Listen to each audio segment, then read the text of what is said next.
Você precisa conhecer agora a nova plataforma progressista OM Play, Outro Mundo em Debate. Vem conhecer, entra na plataforma, você vai encontrar cursos com os principais pensadores da história do mundo.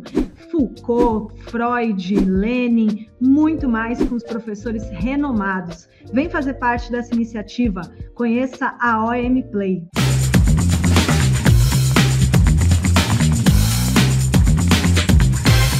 Seja bem-vindo à Revista Fórum, eu sou Carlito Neto, historiador e cientista político, e hoje eu estou aqui para fazer uma análise extremamente interessante no que diz respeito ao PL antifacção, apresentado pelo governo do presidente Lula, que basicamente visava endurecer o combate ao crime organizado em várias regiões do Brasil, em específico envolvendo membros de facções criminosas, inclusive aumentando a punição, fortalecendo a atuação da Polícia Federal junto com atuações das polícias militares, Ministério Público, Polícia Civil, mas aí o Hugo Mota decidiu dar uma de panguão, como a gente fala aqui no Nordeste, né? Que é aquele cara que é meio abobalhado, mas às vezes faz as coisas achando que está fazendo muito bem feito, ou que é abobalhado, sabe o que está fazendo, mas que não se importa com as consequências porque não está nem aí. Essa que é a grande situação. E o que aconteceu? O governo do presidente Lula construiu um projeto importante, inclusive montou um grupo de estudos, ouviu vários especialistas que combatem o crime organizado, em específico facções criminosas no Brasil, como por exemplo o Dr. Lincoln Gaquia, que é talvez hoje a maior autoridade viva no combate à facção criminosa PCC, em específico em São Paulo, vive jurado de morte, inclusive recentemente se descobriu de novo um plano para poder executá-lo. O governo ouviu ali o que o Dr. Lincoln Gaquia tinha para falar, ouviu que outros grupos que estudam o combate ao crime organizado, em específico as facções criminosas, tinham a falar e construiu um projeto técnico. Levou para o Congresso e conversou com o Hugo Mota. Hugo Mota, a gente não quer politizar esse projeto em relação a direita versus esquerda, Lula versus Bolsonaro, Lula versus Tarcísio. Então escolha alguém que seja mais neutro para poder relatar esse processo, esse PL. O que acabou acontecendo? O Hugo Mota decidiu simplesmente chamar o Derrite para voltar ao cargo de deputado federal, cargo que ele não ocupa desde 2023, quando foi escolhido pelo Tarcísio como secretário de Segurança do Estado, para que ele pudesse relatar o projeto. E pasme, assim que o Derrite chegou, cerca de 3 horas depois que ele foi escolhido como relator, ele já apresentou alterações ao projeto que basicamente mudou tudo que estava no projeto escrito pelo governo federal e colocou em prática a operação PEC da Bandidagem 2.0. Só que olha que interessante, se a PEC da Bandidagem anterior queria proteger os políticos e abrir espaço para que os criminosos entrassem na política para se proteger, agora o Derrite foi mais descarado no sentido de proteger o crime organizado, em específico as facções criminosas. Ele impede a entrada do Ministério Público na investigação e impede a entrada da Polícia Federal na investigação. Imagina, por exemplo, duas situações bem claras aqui que se esse projeto passar do jeito que o Derrite quer, 2 crimes importantíssimos ou 2 operações da polícia que tiveram resultados importantíssimos, 3 poderiam não acontecer.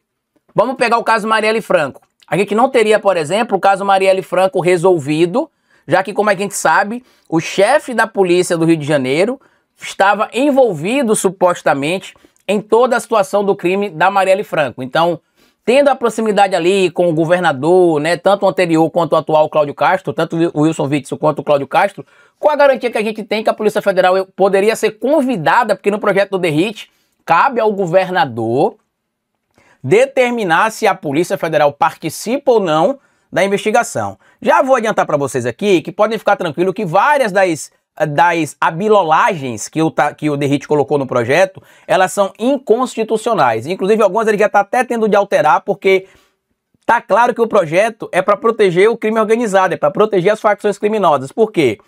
Não se inclui ali, por exemplo, como eu disse para vocês, o Ministério Público e a Polícia Federal nas investigações. O Dr. Lincoln Gaquia falou isso textualmente, palavras do Dr. Lincoln Gaquia aqui, não sou eu que estou falando não, tá? Dr. Lincoln Gaquia fala, o texto não mencionou o Ministério Público. Ou seja, é a Polícia Civil e a Polícia Militar, só. Polícia Militar e Polícia Civil de alguns lugares, lembrem vocês, eu não vou generalizar evidentemente, mas Polícia Civil e Militar de alguns lugares, como Rio de Janeiro e São Paulo, que está em setores importantes dessas corporações, contaminados pelo crime organizado. Em São Paulo, pelo primeiro comando da capital, no Rio de Janeiro, pelo Comando Vermelho. E aí eu citei para vocês alguns casos que não poderiam ser resolvidos. O caso Marielle Franco não teria sido solucionado, até porque a gente viu que só foi solucionado com a entrada da Polícia Federal. Duas ações importantes da polícia esse ano.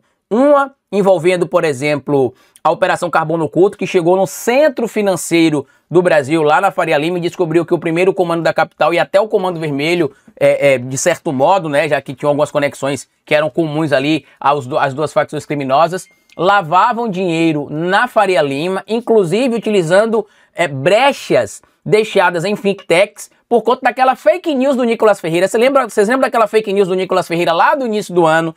Que aqui na revista Fórum eu fui a primeira pessoa a dizer, eu falei aqui claramente, em 2022 para 23, uma fonte me informou: Carlito, essas fintechs existem basicamente para lavar dinheiro do crime organizado. Algumas são sérias, estão registradas, seguindo tudo que determina ali a Receita Federal, o Banco Central, e outras não prestam algumas informações importantes para a Receita Federal. Por conta dessas brechas, o crime organizado lava o dinheiro lá. E eu expliquei para vocês em janeiro, vídeo aqui da revista Fórum, ó. O Nicolas Ferreira está ajudando o primeiro comando da capital e o Comando Vermelho com esse vídeo falso sobre o Pix. Agora a gente vê que a Operação Carbono Oculto mostrou como é que o primeiro comando da capital lavava o seu dinheiro, por exemplo, inclusive usando think tanks, tá? E a operação que fechou 3 fábricas de fuzis, uma em Minas Gerais, estado governado pelo Romeu Zema, governador bolsonarista, uma no Rio de Janeiro, governado pelo governador bolsonarista Cláudio Castro, e uma em São Paulo, governada pelo governador bolsonarista Tarcísio de Freitas. Essas 3 operações, por exemplo, essa operação, na verdade, que fechou essas 3 fábricas, também não teriam acontecido se não tivesse o aval do Tarcísio, o aval do Zema e o aval do Cláudio Castro. O que é, Carlito, que o Derrite basicamente está fazendo aí? Ele está permitindo que o crime organizado atue sem nenhum tipo de problema, sem nenhum tipo de interferência e que possa agir livremente. Vamos lembrar que o delator do PCC e de uma parte significativa de pessoas ligadas à segurança pública em São Paulo foi executado no ano passado, o Vinícius Gritzbach. E ele revelou que tinha delegado envolvido, agentes da polícia envolvido, pessoas grandes envolvidas em esquemas de lavagem de dinheiro e propina para poder proteger o primeiro comando da capital. Aí agora você tem o próprio secretário de Segurança Pública do estado de São Paulo atuando abertamente para fazer isso.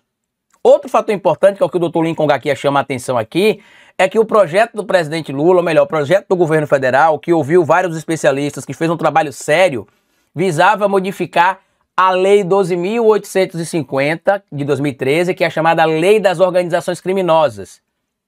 O que o Derrite fez? Ele está promovendo mudanças na proposta dele na Lei 13.260 de 2016, que é a Lei Antiterror. Traduzindo, como a população entendeu claramente que essa história de equiparar facções criminosas a grupos de terror era um caminho para poder fazer com que os Estados Unidos da América pudessem atacar o Brasil quando quisessem, já que talvez vocês não saibam, né, mas desde o 11 de setembro de 2021, o governo dos Estados Unidos da América não precisa necessariamente de autorização do Congresso para atacar grupos de terror em território estrangeiro, sob a alegação de que esses grupos, em tese, representam uma ameaça para os Estados Unidos da América, como a Al-Qaeda representou em 2001, por exemplo. Não sei se foi em 2021, mas é 2001. E aí o mercado financeiro falou: peraí, Derrite, você tá falando bosta aí, você, o Felipe Cury, o Tarcísio, o Cláudio Castro. Se a gente entrar na lista de países que tem grupos de terror, o Brasil vai ser punido economicamente, porque algumas nações não negociam com países que têm grupos de terror, outros bancos não fazem negociações dentro do sistema SWIFT com países que têm grupos de terror, e aí eles tentaram voltar atrás. E aí o que aconteceu? Perderam o embate. Mais uma vez a população brasileira percebeu a subserviência da extrema-direita bolsonarista aos Estados Unidos da América. Em contrapartida, o que é que eles decidiram fazer? O Hugo Mota deu aquele assovio, fiu, e chamou: vem cá, vem cá, Tarcísio, escolha aí quem você quer. E escolheu o Derrite. E o que é interessante é que o Hugo Mota, ele é fraquíssimo e ele é tão pouco inteligente que o presidente Lula chamou ele para negociar diretamente sobre pautas importantes para tentar dar um impulso para ele entender que ele não precisa ficar ouvindo o tempo inteiro o Arthur Lira, que ele não precisa ficar ouvindo o Ciro Nogueira, que ele pode construir protagonismo próprio, mas ele prefere se mostrar cada vez mais, cada dia mais fraquíssimo. Porque olha que interessante, duas pontas antagônicas aqui, ó, duas.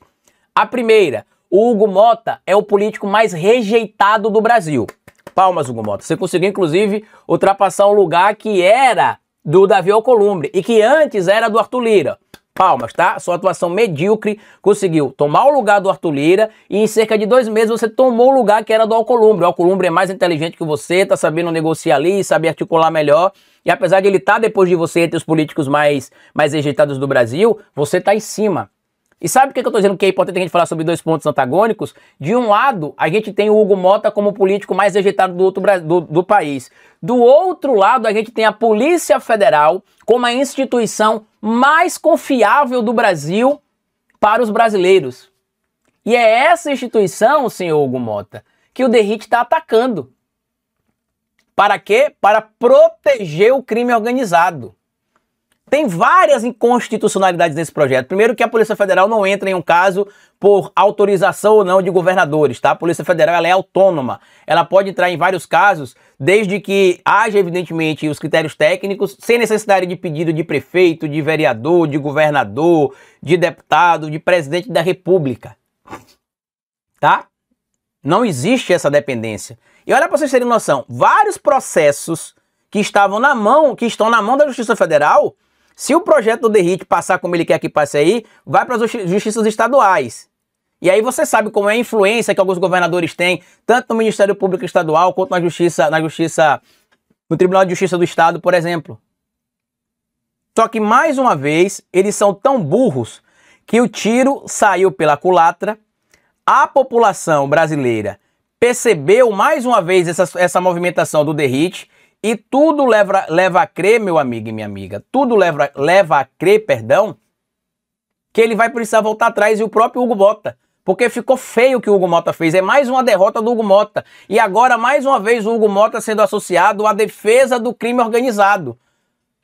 Associado lá à PEC da bandidagem, agora associado à PEC da bandidagem 2.0. E antes a PEC da bandidagem abria caminho para o bandido entrar na política, o faccionado entrar na política. Agora é o contrário, ele nem precisa mais entrar na política. O próprio projeto do Derrite protege ele já fora da política. Nem precisa se dar o trabalho de concorrer. Fica aí tranquilo, a gente dá um jeito de proteger vocês aí mesmo, não precisa vocês virem para cá não, pode ficar tranquilo. É mais ou menos o que o Derrite está falando ali nas entrelinhas. E para finalizar a minha análise de hoje, que eu quero trazer também, que é importante para vocês aqui, é que o Tarcísio de Freitas é do mesmo partido do Hugo Mota, o Republicanos. O Guilherme Derrite é do mesmo partido que o Ciro Nogueira, o PP, e que é o mesmo partido também do Arthur Lira. Quem segue a política como eu, como estudo, né? Eu preciso estudar política todo dia, e em específico você que é de São Paulo, você deve ter visto que durante várias semanas, dos últimos 3, 4, 5 meses aí, o PP fez vídeos aí em São Paulo para falar sobre segurança pública, a defesa da segurança pública, e o Derrite ele pode disputar 2 cadeiras em 2026, né? Tá sendo decidida ainda. A primeira é a possibilidade de ele ser candidato ao cargo de senador da República. A segunda é de ele ser candidato ao governo do estado de São Paulo se o Tarcísio decidir disputar a eleição para presidente da República. Traduzindo, de forma mais uma vez burra, o Hugo Mota só se queima ainda mais com o povo e a gente está conseguindo expor ainda mais a verdadeira face da extrema-direita.